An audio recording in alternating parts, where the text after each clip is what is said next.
Good morning friends. पिछले 2 से 3 महीने से हम लोग लॉकडाउन में हैं। हमारा 9 का पहला वीडियो लेक्चर है, ठीक है।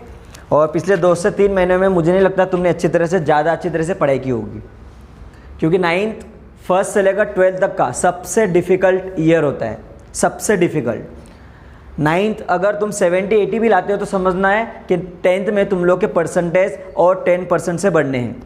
9th ही डिफ़िकल्ट होता है। ज्योमेट्री आता है, अलजेब्रा आता है, साइंस 1 हो जाता है, साइंस 2 हो जाता है। लैंग्वेज जितने भी मराठी, हिंदी, इंग्लिश के होते हैं वो हाई लेवल के हो जाते हैं। 50 मार्क के पेपर नहीं होते, पेपर हो जाते 100 मार्क्स के हो जाते हैं, ठीक है।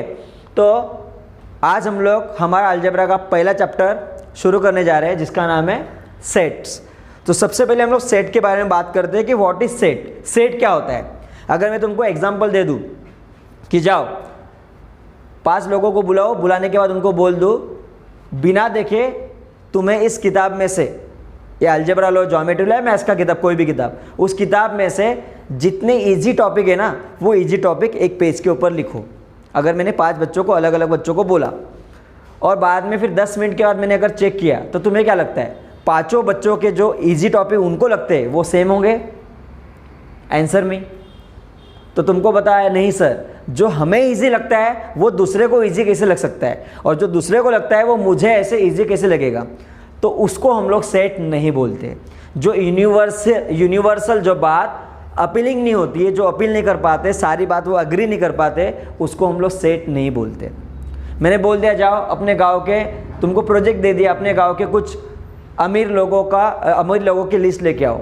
5 बच्चों को भेज दिया, 5 बच्चे चले गए, एक ही एरिया में चले गए, और उनके हिसाब से ये 5 लोग अमीर है, लेकिन दूसरे बच्चे के हिसाब से वो 5 लोग अमीर नहीं होंगे। तो उसको हम लोग सेट नहीं बोलेंगे। अगर मैं तुमको बोलूँ चलो 5 का टेबल बोल के बताओ, तो 5 1 जा 5, 5 2 जा 10, 5 3 जा 15 तुम बोलोगे, दूसरा बच्चा भी वही बोलेगा, तीसरा बच्चा भी वही बोलेगा, चौथा भी वही बोलेगा, 5वां भी बोलेगा। That is called set. तो सेट क्या होता है? A well defined collection of object is called a set. A well defined कि सभी लोगों ने उसको अच्छी तरह से डिफाइन करने के बाद जो एक कलेक्शन बनाया हुआ है और सब उसको अग्री करते हैं। जैसे अगर मैं बोलूँ कि नेशनल नंबर बताओ, तो चाहे वो अमेरिका में बैठा हुआ बच्चा हो, चाहे इंडिया में बैठा हो या चाइना में बैठा हो, वो बच्चा नेशनल नंबर बोलेगा 1 2 3 4 5 6 7 8, यही नंबर बोलेगा। किसी भी वर्ल्ड का कोई भी बच्चा, पढ़ा लिखा बच्चा, वो वही आंसर देगा। That is called a set, ठीक है। तो a well defined collection of object is called set. और सेट जो होता है वो डिनोट किया जाता है कैपिटल अल्फ़ाबेट से, ए से लेकर जेड तक, किसी भी अल्फ़ाबेट से उसको हम लोग डिनोट कर सकते हैं। ए बी सी यहाँ पे दिया हुआ है। Sets are denoted by capital alphabet like A B C, ठीक है। सेकेंड आता है तुम्हारा एलिमेंट क्या होता है। जैसे हमारे माता पिता के एलिमेंट है, ठीक है, उसको हम लोग क्या बोलेंगे? एलिमेंट। मतलब उस सेट के अंदर जितने भी नंबर्स होंगे, नाम होंगे, उस सबको हम लोग बोलते हैं एलिमेंट। एग्जाम्पल ले लो, ए तुम्हारा सेट है, कैपिटल मैंने बोला है। सेट को हमेशा ब्रैकेट में लिखना होता है। यहां पर मान लो 1 2 3 4 है, तो 1 2 3 4 इज एलिमेंट। ये क्या है? Are element. 1 2 3 4 आर, ये क्या है? एलिमेंट्स है। इसके अंदर लिखा होगा दिल्ली, मुंबई, पंजाब, नाम लिखा होगा किसी भी जगहों का, वो भी हो जाएंगे उसके एलिमेंट। जो सेट के अंदर होते हैं उसे हम लोग बोलेंगे एलिमेंट। द एलिमेंट्स डिनोट होते हैं स्मॉल अल्फ़ाबेट से, ए बी सी वगैरह, उसके अंदर जो भी रहेगा वो। उसके बाद एलिमेंट क्या होता है? An individual object in set is called an element. Individual, इसमें जो 1 है ना, ये अकेला है, तो उसको हम लोग बोलेंगे 1 एलिमेंट। ये 2, ये भी एलिमेंट हो गया। और ये 1 2 3 4 क्या हो जाएंगे? ये एलिमेंट्स होते हैं। एक से ज़्यादा होंगे तो एलिमेंट्स, एक होगा तो एलिमेंट। अब हम लोग को पढ़ना है, इसको बोलते हैं बिलोंग टू। याद रखना, इसका स्क्रीनशॉट मार के रख देना, लिख लेना तुम लोग। Belong to, not belong to, belong to, not belong to. क्या होता है ये? A is equal to X Y Z, बराबर है। अब जो x है वो a में है, x है a में है, इसलिए x is belong to a, ऐसे पढ़ा जाता है।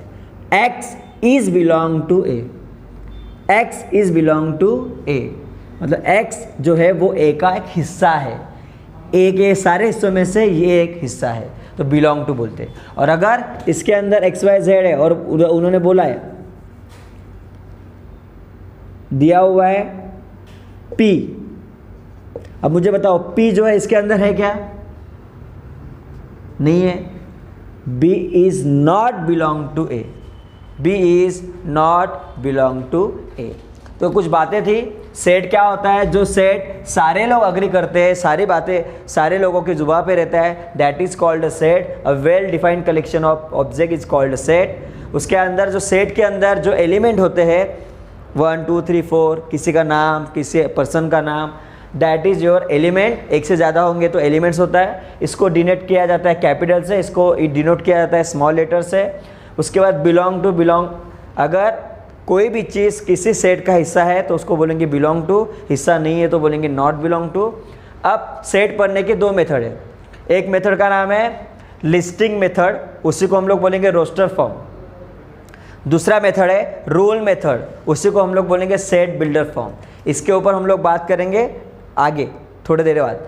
फिलहाल लिस्टिंग मेथड और रूल मेथड दो ही मेथड है, याद रखना, और बहुत ईजी चैप्टर है, बहुत ईजी, आराम से करना है। उसके लिए हम लोग को और कुछ बातें पता होनी चाहिए। अगर ये लेसन कर रहे हो, वो लेसन करने से पहले हम लोग को कुछ कुछ बातें पता होनी चाहिए। नंबर एक, नेचुरल नंबर, बचपन से पढ़ते आ रहे हो नेचुरल नंबर, छोटे बच्चे से। नेचुरल नंबर 1 से लेकर अनकाउंटेबल होता है, किसी का बाप उसे काउंट नहीं कर सकता, 1 2 3 4 5 वगैरह। तो ये तुम्हारा नेचुरल नंबर, उसको डिनोट किया जाता है कैपिटल एन से, ठीक है, कैपिटल एन से नेचुरल नंबर को डिनोट किया जाता है। होल नंबर 1 2 3 4 वगैरह वगैरह पूरा अनकाउंटेबल है, उसके अंदर एक नंबर नहीं है और वो नंबर है 0। 0 डालने के बाद सारे नंबर कंप्लीट हो जाते हैं, इसको हम लोग बोलेंगे होल नंबर, पॉजिटिव नंबर सारे। तो 0 ऐड होने के बाद उसको बोला जाता है होल नंबर। तो दोनों में डिफरेंस सिर्फ 0 का है।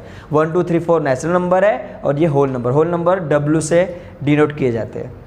तीसरा है सर अगर माइनस में नंबर आएंगे तो प्लस, माइनस और 0, ये तीनों मिलाकर जो नंबर इकट्ठा होते हैं उनका जो यूनिट बन जाता है उसको हम लोग इंटीजर बोलेंगे और उसको डिनोट किया जाता है I से। तो ये तीनों को तुमको याद करना है, NWI, natural, whole number, integer, minus, plus और बीच में 0। इसका स्क्रीनशॉट मार लो, डेफिनेशन पढ़ लो, ठीक है। अभी मैं 1.1 लेने जा रहा हूँ, ओके, ठीक है। एक्सरसाइज 1.1 का क्वेश्चन नंबर 1 तुमको करना है, मैं सिर्फ ओरली बोलने वाला हूँ। Which of the following collection are sets, इसमें से बताना है कि इसके अंदर सेट्स कौन से हैं। मैंने बोला है जो सब लोग अग्री करेंगे वही सेट होता है। पहला question, the collection of prime number. Collection of prime number, prime number तुम किधर भी जाओ, प्राइम नंबर क्या बोलेंगे जो किसी के टेबल में नहीं आते। प्राइम नंबर स्टार्ट होता है 2 से, 3 5 7 11 13 17, ये सब क्या है प्राइम नंबर। आगे भी है 19 23 29 वगैरह। लेकिन अगर तुम किधर भी जाओगे, इंडिया के कोई भी कोने में चले जाओगे, विश्व के कोई भी कोने में चले जाएंगे, तो भी तुम्हारा प्राइम नंबर यही रहेगा 2 3 5 7 वगैरह वगैरह। इसलिए यहाँ पे लिखना है the collection of prime number, वो आगे लिखने का दिस इज अ सेट, ठीक है। Second, the collection of easy सब टॉपिक इन द चैप्टर। एक चैप्टर दिया, उसके अंदर इजी टॉपिक जो है वो तुमको निकालने बोला। तो अगर तुम 3 दोस्तों को बोला है तो सबके हिसाब से वो इजी टॉपिक नहीं होंगे। जिसको जो इजी लगता है वो दूसरे को हार्ड लगता होगा, और दूसरे को जो हार्ड लगता होगा वो तुमको इजी लगता होगा। तो ये जो है यूनिवर्सल अपीलिंग नहीं है, तो ये वेल डिफाइंड नहीं है। तो द कलेक्शन ऑफ इजी सब टॉपिक्स इन दिस चैप्टर, आगे लिखना है this is not a set. तीसरा है the collection of good teacher in your school. तुम्हारे टीचर के अच्छे, तुम्हारे स्कूल के अच्छे टीचर। अब कोई वापस मैंने बोला 2 बच्चों को उठाया, उसने बोला कि तुमको कौन से टीचर अच्छे लगते हैं, तो उसको जो अच्छे लगते हैं वही टीचर दूसरे को अच्छे लगेंगे नहीं लगेंगे। सारे लोगों की अपनी अपनी अपना अपना सब कुछ पसंद अलग अलग होता है, इसलिए दोनों के जो टीचर है अच्छे लगने वाले वो अलग अलग होंगे। तो ये भी क्या आएगा, this is not a set. चौथा आएगा the collection of girls in your class. तुम्हारे क्लास में जितनी भी गर्ल्स है उनका सेट। अगर तुम्हारे क्लास में 25 लड़कियाँ हैं, बाहर से कोई लड़का आ गया, उन्होंने बोला गर्ल्स खड़ी हो जाओ, तो 25 ही खड़ी होगी या और एक्स्ट्रा खड़ी होगी? क्लास में अगर 25 लड़की है तो 25 ही खड़ी होगी। बाहर से कोई भी आएगा तो 25 लड़कियों को उठाएगा, दूसरा कोई भी आएगा तो वही सबको पता है कि ये लड़कियां है, तो 25 गर्ल्स है, वो सबके लिए अ वेल डिफाइंड सेट है, क्योंकि लड़कियां सबके लिए लड़कियां ही होगी, इसलिए यहाँ पे आएगा this is a set. The collection of odd natural number, odd natural number. Odd natural number मतलब 1, 3, 5, 7, 9, 11, 13। कहीं पे भी जाओगे, किसी भी देश में जाओगे, ऑड नेचुरल नंबर यही होंगे। So this is a set. तो ये सेट है, गर्ल्स का सेट है, और उसके बाद तुम्हारा प्राइम नंबर सेट है। इजी सब टॉपिक्स सेट नहीं है और गुड टीचर सेट नहीं है, क्योंकि सबका अलग अलग व्यू होता है देखने का। उसके बाद आते हैं हम लोग, ये तुम लोग को करना है, क्वेश्चन नंबर 2 पे आते हैं। अब क्वेश्चन नंबर 2 पर आराम से सॉल्व, ये एग्जाम में आने वाला है।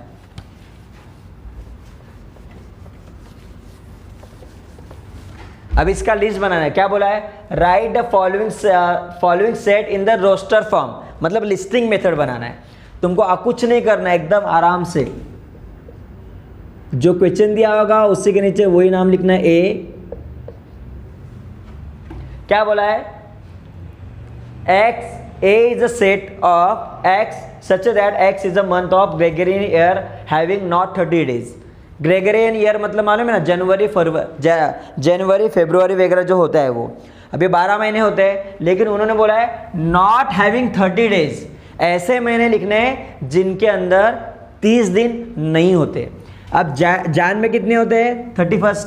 फेब में कितने होते हैं? 28, 29। मार्च में होते हैं 31 मतलब 31।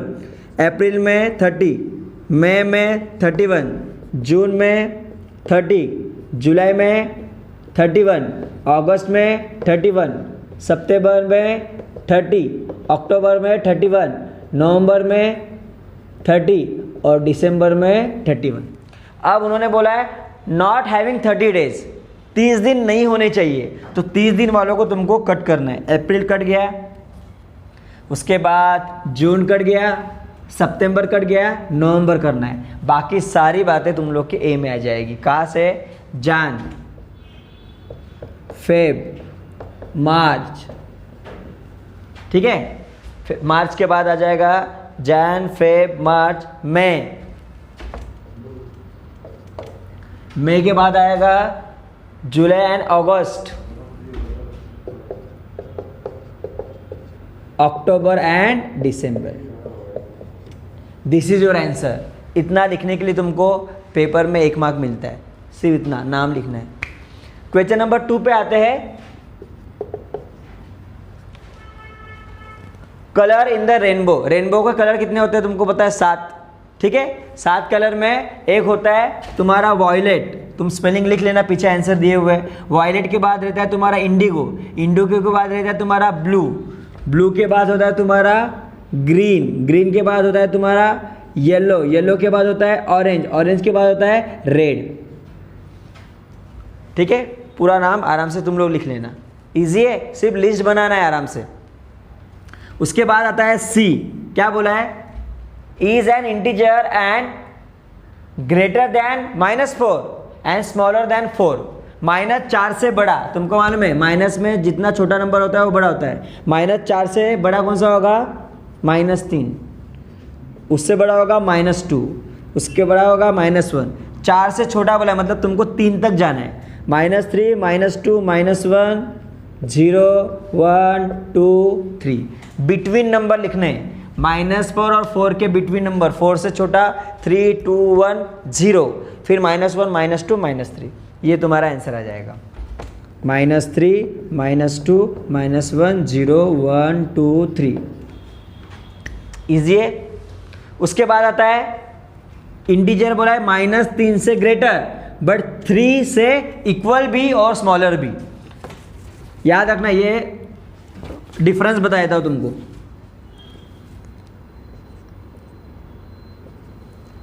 अगर 4 से छोटा बोला 3 2 1। बट अगर ये सिंबल आ गया तो याद रखना, अगर ये सिंबल आ गया तो वो इक्वल भी होता है, मतलब 4 भी लेना है।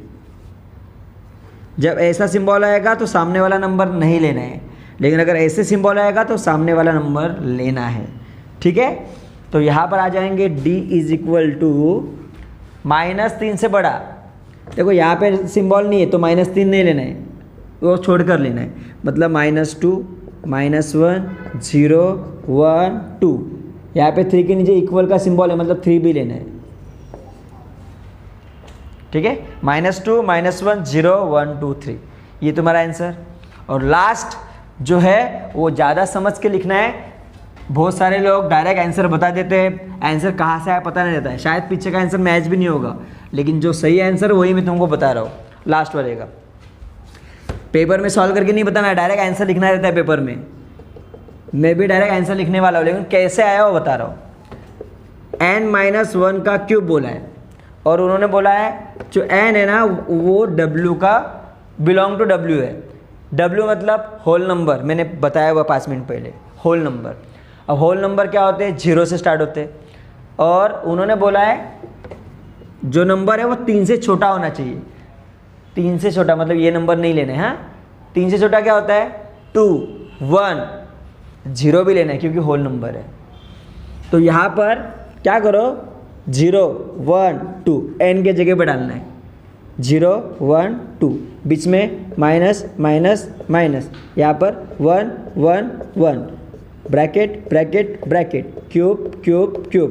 पीछे ऐसा आंसर नहीं दिया है, डिटेल में कोई नहीं बताने वाला, आराम से देखना है। 0 -1 -1 ऊपर 3, 1 -1 0 ऊपर 3, 2 -1 1 ऊपर 3। -1 का क्यूब होता है -1 -1 -1 -1। 0 का क्यूब होता है 0 और 1 का क्यूब होता है 1। पीछे आंसर कुछ भी हो मुझे नहीं मालूम, ये आंसर सही है, परफेक्ट आंसर ये है, याद रखना। -1 0 एंड 1। लेकिन उन्होंने क्या बोला है, n बिलोंग टू w है, मतलब n जो है ना वो w का हिस्सा है, और w मतलब क्या होता है, होल नंबर, और होल नंबर में कभी भी माइनस नहीं आता। होल नंबर में कभी भी माइनस नहीं आता, वो इंटीजर में आता है। होल नंबर मतलब 0 से स्टार्ट होता है, मतलब ये -1 नहीं लेना है, 0 एंड 1 आंसर है।